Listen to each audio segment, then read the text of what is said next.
Parliament ఎన్నికలకు ముందు BRS కు షాక్ల మీద షాక్లు తగులుతూనే ఉన్నాయి. లేటెస్ట్ గా ఆ పార్టీకి గుడ్ బై చెప్పారు మాజీ ఎమ్మెల్యే కోనేరు కోనప్ప.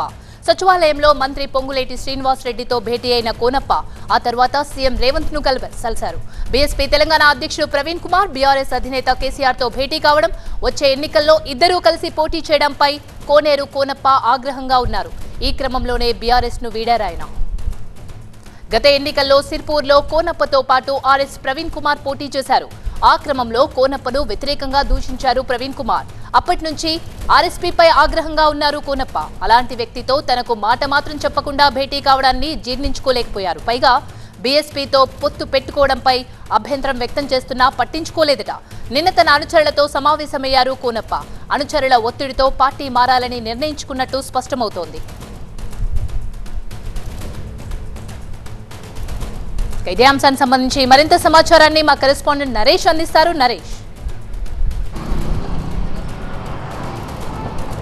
బీఆర్ఎస్ కు బిగ్ షాక్ తగిలింది. కొమరంభీం ఆసిఫాబాద్ జిల్లా బీఆర్ఎస్ అధ్యక్షునిగా కొనసాగుతున్న కోనేరు కోనప్ప ఆ పార్టీకి రాజీనామా చేసే బాటలో పయనిస్తున్నాడు. ఇప్పటికే సీఎం రేవంత్ రెడ్డిని కలిశారు. సాయంత్రం 4 గంటల లోపు ఒక కీలక నిర్ణయం ప్రకటిస్తానంటూ ఈరోజు ఉదయమే చెప్పిన కోనేరు కోనప్ప చెప్పినట్టుగానే మధ్యాహ్నం సీఎం రేవంత్ రెడ్డిని కలిశారు.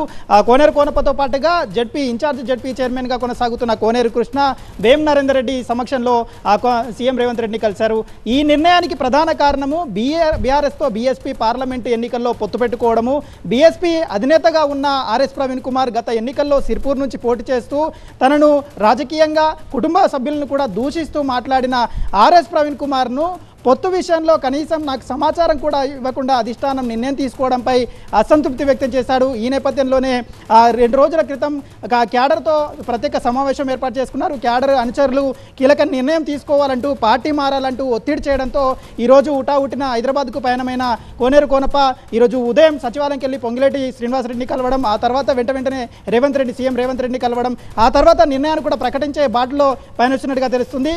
అన్నదాతగా అంబల్దాతగా కొనసాగుతున్న కోనేరు కోనప్ప ఈసారి మళ్ళీ తన సత్రాన్ని ఓపెన్ చేసేందుకు, అన్నదాన కార్యక్రమాలు కొనసాగించేందుకు ఆ పార్టీ అధికార పార్టీలో ఉంటేనే ఆ కార్యక్రమాలు కొనసాగే అవకాశం ఉన్న నేపథ్యంలో మార్చి 12లోగా కాంగ్రెస్ తీర్థం పుచ్చుకునే అవకాశమే ఉంది.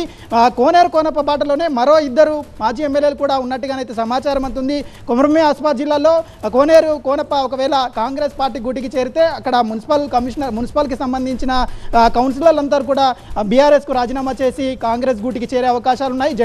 ఇన్ఛార్జ్ జడ్పీ చైర్మన్ ఉన్న కోనేరు కృష్ణ కూడా కాంగ్రెస్లో చేరే అవకాశాలు ఉన్నాయి. ఈ నేపథ్యంలో పార్లమెంట్ ఎన్నికలను సవాల్గా తీసుకున్న కాంగ్రెస్ పార్టీ ఈసారి జరగబోయే ఎన్నికల్లో, పార్లమెంట్ ఎన్నికల్లో బీజేపీ సిట్టింగ్ సీట్గా ఉన్న ఆదిలాబాద్ ఎంపీ స్థానాన్ని కైవసం చేసుకునేందుకే పావులు కలుపుతుంది. ఆ నేపథ్యంలోనే బీఆర్ఎస్కు సంబంధించిన నేతలకు గాలం వేస్తుంది. ఆ నేపథ్యంలోనే బీఆర్ఎస్ మాజీ ఎమ్మెల్యేగా కొనసాగుతున్న కోనేరు కోనప్ప బీఆర్ఎస్కు షాక్ ఇస్తూ కాంగ్రెస్ పార్టీలో చేరే అవకాశాలు ఉన్నట్టుగా తెలుస్తుంది. మార్చి 12లోగా ఈ నిర్ణయం వెలువడే అవకాశాలు ఉన్నట్టుగా తెలుస్తుంది. మార్చి 12 లేదా 13లో కాంగ్రెస్ అస్తం గుట్టికి చేరేందుకు బీఆర్ఎస్ మాజీ ఎమ్మెల్యే కోనేరు కోనప్ప ఉన్నట్టుగా తెలుస్తుంది. తన క్యాడర్తో పూర్తిగా ఆ పార్టీలో చేరే అవకాశం ఉన్న నేపథ్యంలో బీఆర్ఎస్ పార్టీ సిర్పూర్లో పూర్తిగా ఖాళీ అయ్యే ప్రమాదమే ఉన్నట్టుగానైతే సంకేతాలు అందుతున్నాయి.